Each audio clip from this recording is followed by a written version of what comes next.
जैसा कि हमने लास्ट लेक्चर में इंट्रोडक्शन देखा था मशीन लर्निंग का, जिसमें हमने डिफरेंस पढ़ा था, what is the difference between machine learning, AI and deep learning, DL.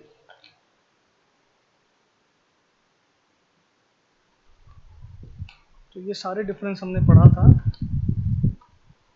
पिछले लेक्चर में। एक बार मैं उसको रिवाइज कर देता हूँ क्या क्या डिफरेंस ब्रीफ में जल्दी से।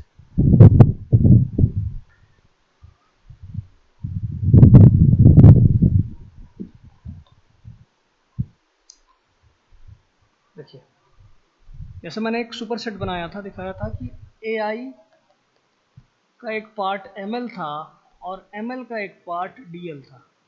यानी कि ML is the set of AI, subset of AI, and DL is the subset of ML. तो एआई एक हमने बताया था, ये कब आया था? एआई कॉन्सेप्ट 1956 में आया था, एमएल का कॉन्सेप्ट 1959 में आया था, और डीएल का कॉन्सेप्ट जो है वो 2000 में आया था। ठीक है, तो ये जो है जॉन मैककैथी ने इसे फाउंड किया था, एंड इसको जो है ऑर्थर सैमुअल ने किया था, और 2000 में इगोर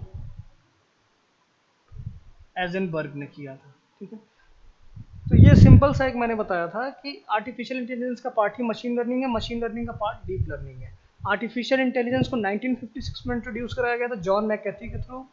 एमएल को 1959 में कराया गया था आर्थर सैमुअल के थ्रू, और 2000 में इगोर एजनबर्ग ने डीप लर्निंग का इंट्रोडक्शन कराया था। डीप लर्निंग का कॉन्सेप्ट जो है वो न्यूरल नेटवर्क के कॉन्सेप्ट के बाद ही आया था। अब डिफरेंस क्या था? एआई का मतलब ये था कि कोई भी मशीन जो है अगर वो ह्यूमन बिहेवियर की तरह मिमिक कर रही है, व्यवहार कर रही है, तो वो आपके एआई में आता है। मशीन लर्निंग का क्या मतलब है? चूंकि ये एआई का ही पार्ट है, तो इसमें तो वो मशीन आएगी ही जो कि ह्यूमन बिहेवियर की तरह मिमिक करे, बट दो चीजें और जुड़ जाती हैं, टेस्टिंग और ट्रेनिंग डेटा। डीएल में क्या होता है? डीएल में भी पार्ट है एमएल का, तो इसमें भी टेस्टिंग और ट्रेनिंग डेटा तो रहेगा ही, और एआई की तरह ह्यूमन बिहेवियर की तरह मिमिक भी करेगा। एक चीज और ऐड हो जाती है, एक फंक्शन जिसको हम एक्टिवेशन फंक्शन कहते हैं, एक फंक्शन जिसको एक्टिवेशन फंक्शन कहते हैं। और एक्टिवेशन फंक्शन जो है वो आपका क्या होगा? वो फंक्शन ह्यूमन न्यूरॉन्स की तरह वर्क करेगा, जिसमें एक परसेप्ट्रॉन का मैंने एग्जांपल दिया था। दूसरा डिफरेंस मैंने ये बताया था कि मशीन लर्निंग में जो amount of training data use करते हैं that is less than the training data amount use in deep learning. यानी डीप लर्निंग में जो amount of training data use करते हैं वो ज्यादा होता है as compare to machine learning के ट्रेनिंग डेटा से। एंड टेस्टिंग डेटा जो मशीन लर्निंग में होता है वो ज्यादा होता है as compare to deep learning के टेस्टिंग डेटा से। यानी डीप लर्निंग का जो टेस्टिंग डेटा होता है वो कम होता है मशीन लर्निंग की टेस्टिंग डेटा से। तो ये एक छोटा सा डिफरेंस बताए थे। प्लस हमने मशीन लर्निंग के बारे में थोड़ा सा बताया था कि मशीन लर्निंग में क्या होता है कि ऐसी मशीन्स जो खुद से ही लर्न करे अपने प्रीवियस पास्ट से, जिसमें मैंने केक का एग्जांपल दिया था। तो अगर अपने प्रीवियस हिस्ट्री को ही अगर यूज करते हुए खुद मशीन कुछ लॉजिक्स बना ले तो वो होती है आपकी मशीन लर्निंग। ठीक है, अच्छा, अब कुछ डेफिनेशंस हमने मशीन लर्निंग की देखनी थी, जिसमें मैंने एक डेफिनेशन लिखवाया था कि machine learning learns by itself. Machine learning खुद से ही लर्न करता है, and it also develop program by itself. अपने आप से ही प्रोग्राम वो बनाता है, यानी कि लॉजिक्स या मॉडल को वो खुद से ही बनाएगा प्रीवियस पास्ट से लर्न करके।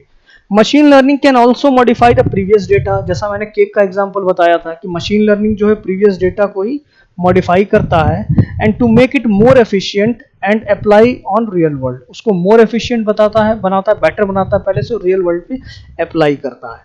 तो यहां तक चीजें मैंने बता दी थी। अब फाइनली जो है मशीन लर्निंग का एक डेफिनेशन और मैं आपको बताऊंगा। जैसे लिखा है, मशीन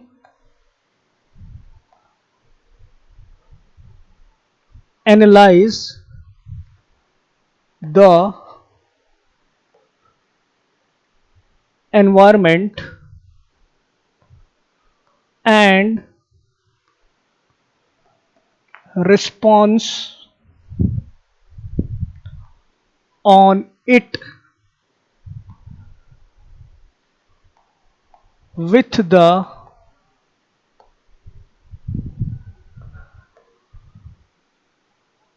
एनालिसिस ऑफ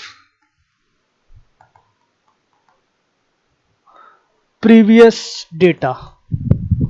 ये क्या लिखा है, machine analyse the environment, machine जो है एनवायरमेंट को एनालाइज करेगा, एनालिसिस करेगा, and response on it with the analysis of previous data, previous data के हिसाब से उस पर रिस्पॉन्स करेगा। तो मशीन लर्निंग में बार बार यही टर्म आ रहा है कि हिस्ट्री से ही बार बार लर्न करके रिस्पॉन्स करता है। अच्छा, एक छोटा सा टर्म है, देख लेते हैं जिसका आगे यूज होगा।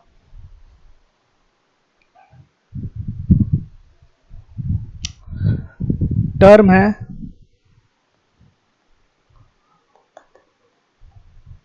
पैटर्न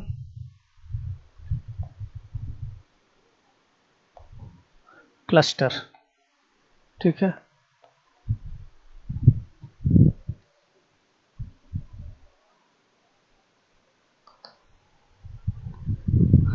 तो होता क्या है कि पैटर्न का मतलब है कि ऐसे डेटा जिसका सिमिलर पैटर्न हो और उसको एक ग्रुप में रखा जाए तो उसको कहते हैं हम लोग क्लस्टर। तो क्लस्टर्स कैसे बनता है, similar pattern of data which is collectively stored in a particular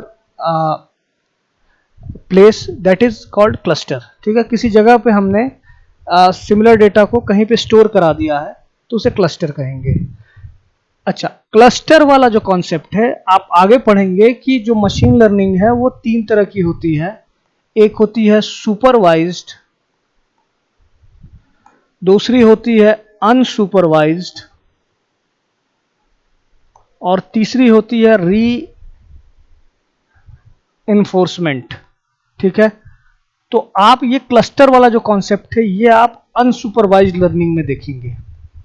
ठीक है, अच्छा एक चीज और आपको मैं बता दूं कि जैसे मैंने एक एग्जांपल बताया कि अमेजॉन पे मिलियंस ऑफ यूजर जो है सर्च कर रहे हैं। ठीक है, तो उसमें क्या होगा कि जो यूजर सेम प्रोडक्ट को यूज कर रहे हैं उनका एक पैटर्न होगा, सिमिलर पैटर्न, जिनका एक कलेक्शन हम अलग रख देंगे जिसको क्लस्टर कहेंगे।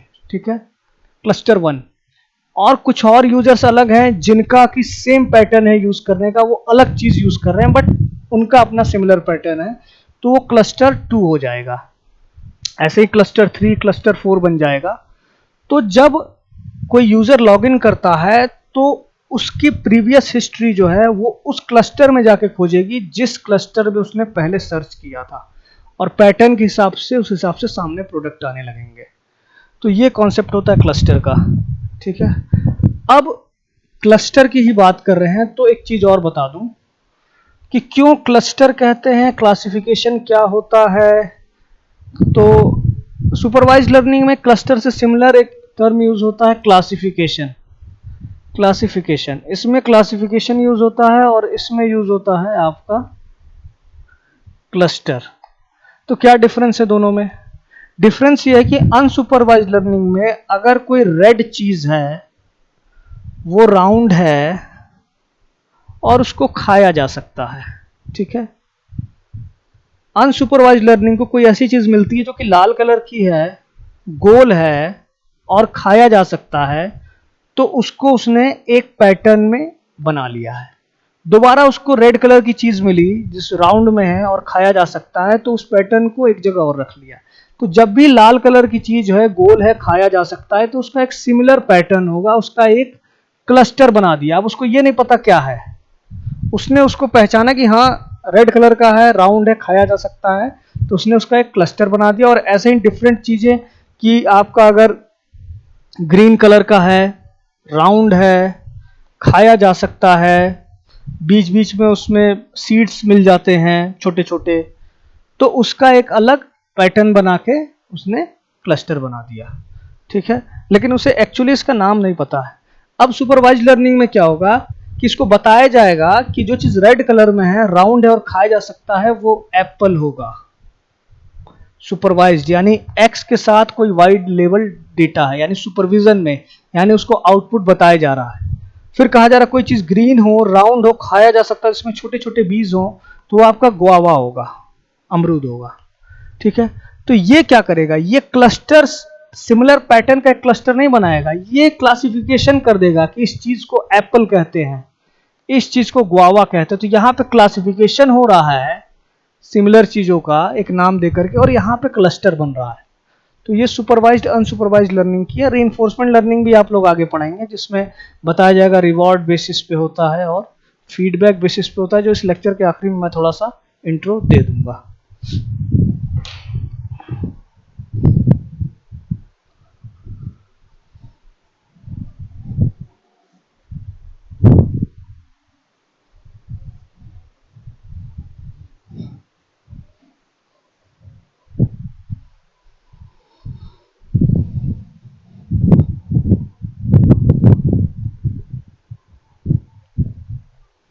अब देखते हैं की टर्मिनोलॉजीज क्या क्या यूज होती हैं मशीन लर्निंग में।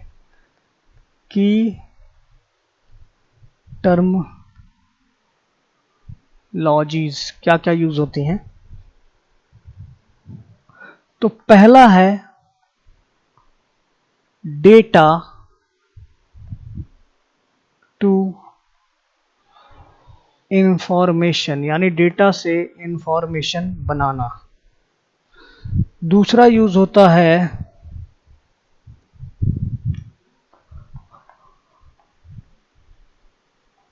Problem solving tool, problem solving tool. Third है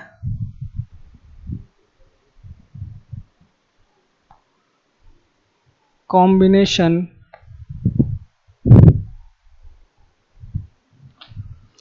of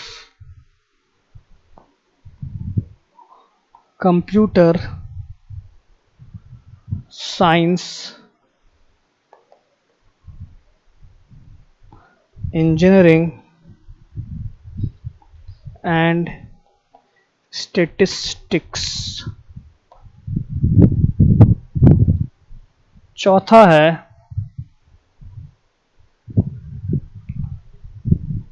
interprets data and act upon it.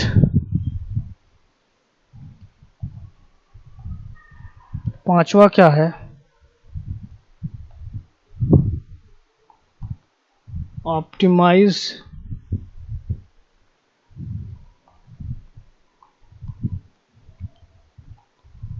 Performance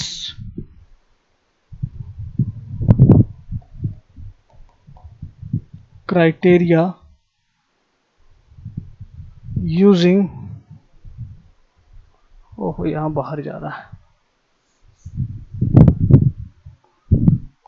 and statistics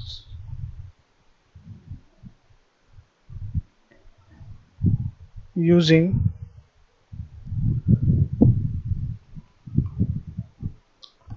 past experience। ठीक है, तो ये कुछ की टर्मिनोलॉजीज हैं मशीन लर्निंग की, जिसमें पहले में बताया गया है कि data is converted into information, यानी कि जो डेटा है उसको इंफॉर्मेशन में कन्वर्ट करेंगे, यानी जो आपको डेटा दिया उसको सीक्वेंस, एक अरेंजमेंट, एक सीक्वेंशियल फॉर्म में आप अरेंज करेंगे जिससे कुछ इंफॉर्मेशन निकल के आए। अगला क्या है प्रॉब्लम सॉल्विंग टूल, यानी कि आपकी मशीन लर्निंग जो है, जो एल्गो आप बनाते हैं वो प्रॉब्लम सॉल्विंग टूल की तरह काम करता है। प्रॉब्लम सॉल्विंग टूल का मतलब ये है कि जो आपने एल्गोरिथम बताया उसमें कुछ भी इनपुट आप डाल रहे हैं, प्रॉब्लम्स डाल रहे हैं, तो उसका आउटपुट आपको सॉल्व होके मिल रहा है। तीसरा है combination of computer science, engineering and statistics. It is the combination of computer science, engineering and statistics, तीन चीज का कॉम्बिनेशन होता है। कंप्यूटर साइंस का ये मतलब है कि जैसे आप मशीन लर्निंग किसी पर्टिकुलर एप्लीकेशन के लिए अगर कोई मशीन बनाते हैं तो उसमें कंप्यूटर साइंस के थ्रू प्रोग्रामिंग करते हैं, उस मशीन को प्रोग्राम्ड करते हैं कि उसको किस तरीके से वर्क करना है। जैसे अगर आपको टेम्परेचर नापना है, या फिर आपको अगर वेदर कंडीशन करना है, तो अगर आप किसी इंस्ट्रूमेंट के थ्रू से नाप रहे हैं तो उसमें उस हिसाब से उसको प्रोग्राम कर रहे हैं आप, तो कंप्यूटर साइंस का यूज हो रहा है। दूसरा इंजीनियरिंग, तो कंप्यूटर साइंस तो खुद ही एक इंजीनियरिंग है, और अदर भी आप देखें तो मैकेनिकल इलेक्ट्रिकल पार्ट्स भी यूज होते हैं बहुत से मशीन लर्निंग वाले उसमें कह सकते हैं ऑब्जेक्ट्स में। जैसे कि आप रोबोट्स ही ले लीजिए, तो रोबोट में देखिए कि मैकेनिकल पार्ट्स भी यूज होता है, इलेक्ट्रिकल पार्ट भी यूज होता है, और उसको प्रोग्राम्ड भी किया जाता है उस हिसाब से। तो it is the combination of computer science and engineering and statistics, और स्टेटिस्टिक्स का भी हम यूज करते हैं। अगर आप रोबोट में प्रोग्राम करेंगे तो देखेंगे कि रोबोट को राइट मोड़ना है, लेफ्ट मोड़ना है, अगर उसको आप राइट लेफ्ट या रोटेशन करना है तो उस हिसाब से उसको प्रोग्राम किया जाता है, और कितने एंगल पे करेगा वहां कुछ मैथमेटिक्स लगाया जाता है जिसको हम स्टेटिस्टिक्स कहते हैं। उस हिसाब से कुछ आप नंबर्स देते हैं। चौथा क्या है, interprets data and act upon it. ये डेटा को इंटरप्रेट करेगा और देन उस पर एक्ट करेगा, ठीक है। Optimise performance criteria using past experience. अब डेटा को इंटरप्रेट करेगा यानी डेटा को देखेगा और एल्गो के हिसाब से एक्ट करेगा उस पर और आउटपुट देगा। ऑप्टिमाइज परफॉर्मेंस मीन्स ये हुआ कि पास्ट एक्सपीरियंस के हिसाब से उसको जैसा फीडबैक मिला है पास्ट डेटा में, स्टोर डेटा में मॉडिफाई करेगा, एक्सपीरियंस करेगा, और अगली बार अगर उसे इनपुट दिया जा रहा है तो वो ऑप्टिमाइज आउटपुट देगा, एक बढ़िया आउटपुट देगा। जो ऑप्टिमाइज यानी सबसे अच्छा आउटपुट दे सकता है वही देगा। तो ये सारे जो थे ये की टर्मिनोलॉजीज थे आपके मशीन लर्निंग के, ठीक है। तो एक लास्ट चीज और देख लेते हैं, what is the steps in machine learning, और थोड़ा सा इंट्रो हम देख लेंगे, what is supervised, unsupervised and reinforcement learning.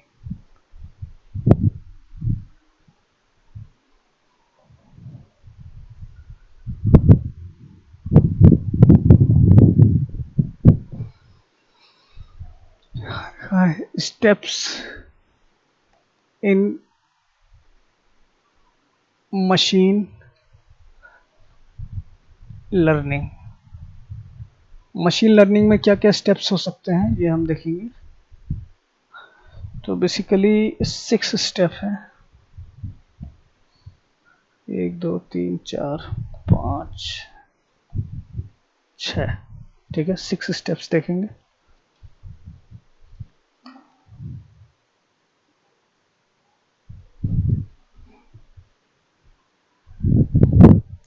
तो जो पहला स्टेप है वो है कलेक्ट डेटा, डेटा को कलेक्ट करना। जो दूसरा स्टेप है वो है prepare the input data, input data को प्रिपेयर करना,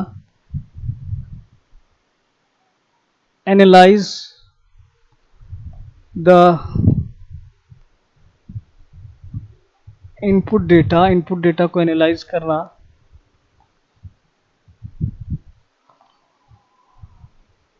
एल्गोरिथम डेवलपमेंट, एल्गोरिथम को डेवलप करना, डेवलपमेंट, टेस्ट एल्गोरिथम, एल्गोरिथम को टेस्ट करना, टेस्ट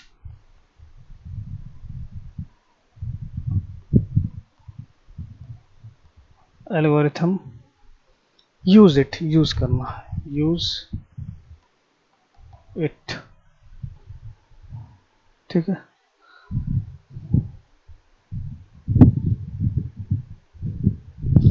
तो मशीन लर्निंग के स्टेप्स दिए हुए हैं जिसमें पहला स्टेप लिखा है कलेक्ट डेटा, डेटा को कलेक्ट करना, डेटा सारे कलेक्ट करना जिसको हमें ट्रेनिंग डेटा बनाना है, ठीक है। डेटा को आपने कलेक्ट किया, देन क्या, प्रिपेयर द इनपुट डेटा। अब जिस डेटा को आपने कलेक्ट किया है उसे इनपुट डेटा की तरफ प्रिपेयर करेंगे। इसका क्या मतलब है कि आपने बहुत ढेर सारा डेटा कलेक्ट किया हुआ है और उसमें से जो आपके यूज के अच्छे डेटा हैं उसको आप प्रिपेयर करेंगे इनपुट के लिए। जो रॉ डेटा मतलब जिसका यूज नहीं है उसको आप एक्सक्लूड कर सकते हैं। फिर क्या, एनालाइज द इनपुट डेटा। अब इनपुट डेटा जो आपने बना लिया है उसका एनालिसिस करेंगे कि इनपुट डेटा कैसा है, जिसको हम ट्रेनिंग डेटा भी कह सकते हैं। ट्रेनिंग डेटा, वो आपका ट्रेनिंग डेटा होगा। देन एल्गोरिथम डेवलप, इस ट्रेनिंग डेटा के हिसाब से आप एल्गोरिथम डेवलप करेंगे और उस एल्गोरिथम में इसी ट्रेनिंग डेटा का इनपुट देंगे। देन टेस्ट एल्गोरिथम, उसकी टेस्टिंग करेंगे। टेस्टिंग कैसे करेंगे आप? टेस्टिंग करेंगे आप जो इनपुट डेटा दिया गया है उससे जो एक्चुअल आउटपुट मिल रहा है, उस आउटपुट को जो टेस्टिंग डेटा भी आपको दिया रहेगा उस टेस्टिंग डेटा से मैच कराएंगे और मैच कराने के बाद जो डिफरेंस आएगा एक्चुअल डेटा का उसको एरर कहेंगे और उस एरर को कम करने के लिए बार बार आप मॉडिफिकेशन करेंगे एल्गोरिथम में। जब आपका टेस्टिंग सफल हो जाएगा, यानी कि जब आपने ट्रेनिंग डेटा इनपुट दिया एल्गोरिथम में मॉडिफिकेशन के बाद, तो जो उसका आउटपुट एक्चुअल आ रहा है वो टेस्टिंग डेटा के इक्वल आ जाए, यानी कि आपने एल्गोरिथम ढंग से सही से तैयार कर लिया है, तब आप उसको यूज करेंगे। और जब आप यूज करेंगे उसको, तो जब भी आप रियल वर्ल्ड से इनपुट डेटा देंगे तो बेस्ट आउटपुट देगा और उस डेटा को स्टोर करेगा या उस आउटपुट को स्टोर करेगा एज अ पास्ट एक्सपीरियंस की आगे जाकर के उसको कैसा आउटपुट देना है। ये तो कुछ स्टेप्स हो गई थी मशीन लर्निंग की। अब जैसा मैं बताया था कि कुछ इंट्रोडक्शन आपको दे रहा हूं कि मशीन लर्निंग कितने टाइप्स की होती है, तो मशीन लर्निंग कैसी कैसी हो सकती है ये मैं आपको थोड़ा सा इंट्रोडक्शन दे देता हूं।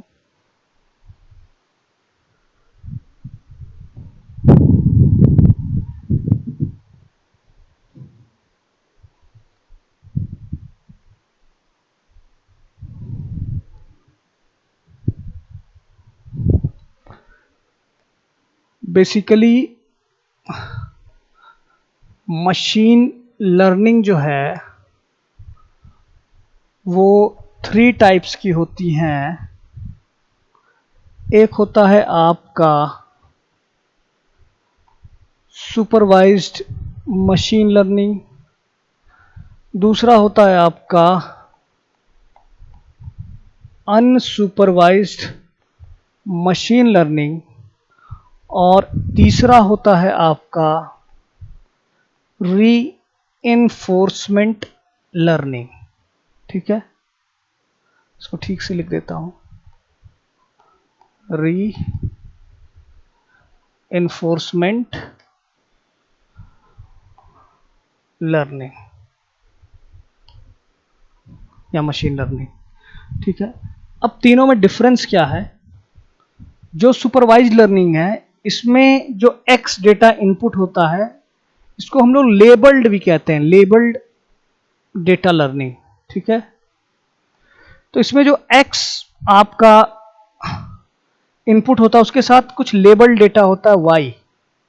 ठीक है, यानी कि सुपरवाइज्ड मशीन लर्निंग में अगर एक्स इनपुट दिया जाता है और अगर उसका आउटपुट कुछ स्मॉल वाई होता है तो उसको हम लेबल डेटा से मैच कराएंगे, यानी कैपिटल वाई से मैच कराएंगे।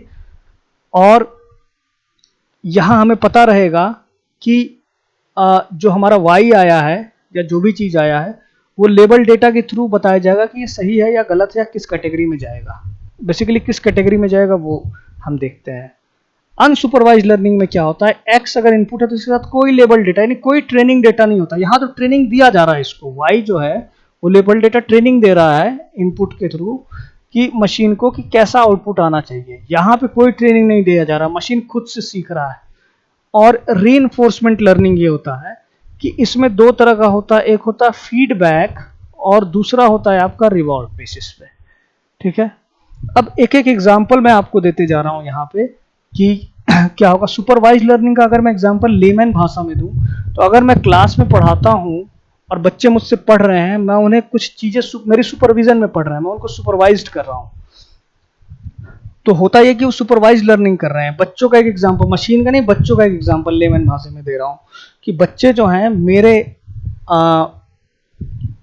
पढ़ाने से, मेरे सुपरविजन में चीजों को सीख रहे हैं, यानी उनको कोई गाइड कर रहा है, यानी कि उनके साथ कुछ लेबल डेटा है कि आउटपुट कैसा आना चाहिए, ये चीजें कैसे होती हैं। अगर मैं उनसे कहूं कि खुद से पढ़ो, उन्हें कोई सुपरविजन नहीं दे रहा हूं, खुद से चीजों को समझ रहे हैं, पढ़ रहे हैं, तो वो अनसुपरवाइज्ड लर्निंग में होगा। एक्चुअली मशीन में ऐसा होता नहीं है, मैं एक एग्जांपल बता रहा हूं। मशीन की भाषा में ये लैंग्वेज, ये डेफिनेशन सही नहीं है, बट इसको समझने का तरीका यही है। रीइंफोर्समेंट लर्निंग क्या होता है, अगर इसका एग्जांपल है तो फीडबैक और रिवॉर्ड बेसिस पे होता है। अगर मैं क्लास में पढ़ा रहा हूं और मेरा फीडबैक बच्चे देते हैं, ठीक है, तो मैं अगर क्लास में पढ़ा रहा हूं और अच्छा पढ़ के पढ़ा रहा हूं, अच्छा लर्न कर रहा हूं, किस लिए? फीडबैक के लिए, अच्छे फीडबैक के लिए। तो वो रीइंफोर्समेंट लर्निंग, यानी कि कुछ आप पे फोर्स कह सकते हैं, कुछ दबाव या किसी चीज के लालच में मैं लर्न कर रहा हूं। या मैं अगर अच्छा पढ़ाऊंगा तो मुझे रिवॉर्ड मिलेगा, मुझे कुछ कह सकते हैं कि कुछ रिवॉर्ड दिया जाएगा इंस्टीट्यूशन या ऑर्गेनाइजेशन की तरफ से। तो उस रिवॉर्ड की लालच में भी हो सकता है कि मैं अच्छा पढ़ाऊं या अच्छे से लर्न करूं। इसका एक एग्जांपल देख सकते हैं कि अगर कोई क्रिकेटर है, वो खेल रहा है, तो वो सुपरवाइज्ड में है, अनसुपरवाइज्ड में है, या रेनफोर्समेंट लर्निंग में है। तो हम देखेंगे अगर वो ट्रेनिंग कर रहा है खेलते समय, ठीक है, अगर कोई उसको कोच बता रहा है कैसे खेलना है, तो वो सुपरविजन में यानी सुपरवाइज्ड लर्निंग में होगा। वो अगर उसको कोई कोच नहीं दे रहा है, वो खुद से वीडियोस देख देख के खेल रहा है, तो वो अनसुपरवाइज्ड लर्निंग में है। और अगर वो लीग मैच या फाइनल मैच खेल रहा है जहां पे कहा जा रहा है कि तुम्हारा फीडबैक पब्लिक देगी, तुम्हें रिवॉर्ड मिलेगा, वहां पे जब वो खेल रहा है तो वो रिवॉर्ड के लिए अच्छा खेल रहा है। तो वहां पर रीइंफोर्समेंट तो कंडीशन पे डिपेंड कर रहा है कि कब क्या कर रहा है। दूसरी चीज, एक एग्जांपल मैं आपको पहले भी बताया था, पैटर्न, और यहां पे बात हुई थी क्लासिफिकेशन की, यहां क्लासिफिकेशन की बात हुई थी और यहां क्लस्टरिंग की बात हुई थी। सॉरी, यहां क्लासिफिकेशन की बात हुई थी, सुपरवाइज्ड में क्लासिफिकेशन की बात हुई थी और अनसुपरवाइज्ड में क्लस्टरिंग की बात हुई थी। ठीक है, तो क्या डिफरेंस था बेसिकली दोनों में? क्लासिफिकेशन क्या होता था कि क्लासिफिकेशन मतलब कि आपको पता है कि चीजें क्या हैं, सुपरविजन में लेबल डेटा है। जैसे मैं बताया कि आपको बताया गया कि कोई लाल चीज है, खाई जा सकती है, गोल है, तो वो एप्पल है। तो आपको कोई भी ऐसी लाल चीज दिखाई देगी तो आप क्लासिफाई कर देंगे कि ये एप्पल है। कोई हरी चीज है, खाई जा सकती है, गोल है, उसमें छोटे छोटे सीड्स हैं, तो वो गुआवा है, अमरूद है। तो आपको कोई ऐसी चीज दिखाई जाएगी तो आप उसको एक अलग क्लासिफिकेशन कर देंगे गुआवा में। बट अनसुपरवाइज्ड को तो पता है, बता ही नहीं जा रहा ये है क्या, ये है क्या। तो अनसुपरवाइज्ड उसका एक पैटर्न बनाएगा। जैसे वो पैटर्न बना लेगा कि कोई चीज लाल है, गोल है, खाई जा सकती है, तो एक पैटर्न बना लेगा और सिमिलर पैटर्न की चीजें जब भी उसको दिखाई देंगी तो उसका एक क्लस्टर बना लेगा, ना कि क्लासिफिकेशन करेगा। और इसी तरीके से वो क्या करेगा कि जब उसको गुआवा की चीजें दिखाई देंगी, हरी हरी है, खाई जा सकती है, छोटे छोटे बीज है, तो उसका एक अलग क्लस्टर बना लेगा। तो इसके भी और भी पार्ट है, क्लासिफिकेशन होता है, एसोसिएशन होता है, क्लस्टरिंग होती है, एक और इसका पार्ट होता है फीडबैक होता है, रिवॉर्ड होता है। तो ये सारी जो है इनके सब कैटेगरीज हैं जिसको आप डिटेल में पढ़ेंगे। जब इसको मैं डिटेल में आपको पढ़ाऊंगा तब इन सब चीज़ों को आपको और डिटेल में पढ़ना होगा।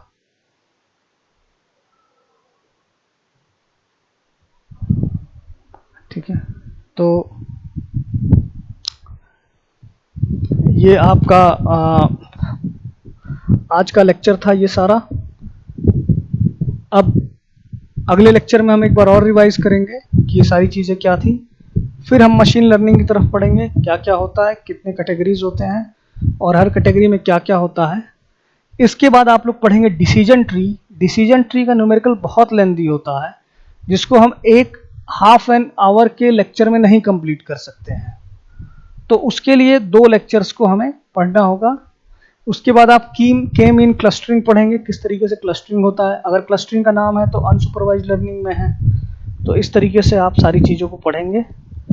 और फाइनली मशीन लर्निंग में न्यूरल नेटवर्क्स तो आपके एआई के पार्ट में नहीं है, तो न्यूरल नेटवर्क्स आप इसमें नहीं देखेंगे और न्यूरल नेटवर्क मशीन लर्निंग वाले पार्ट में होगा। ठीक है, तो आज के लिए इतना ही। Thank you.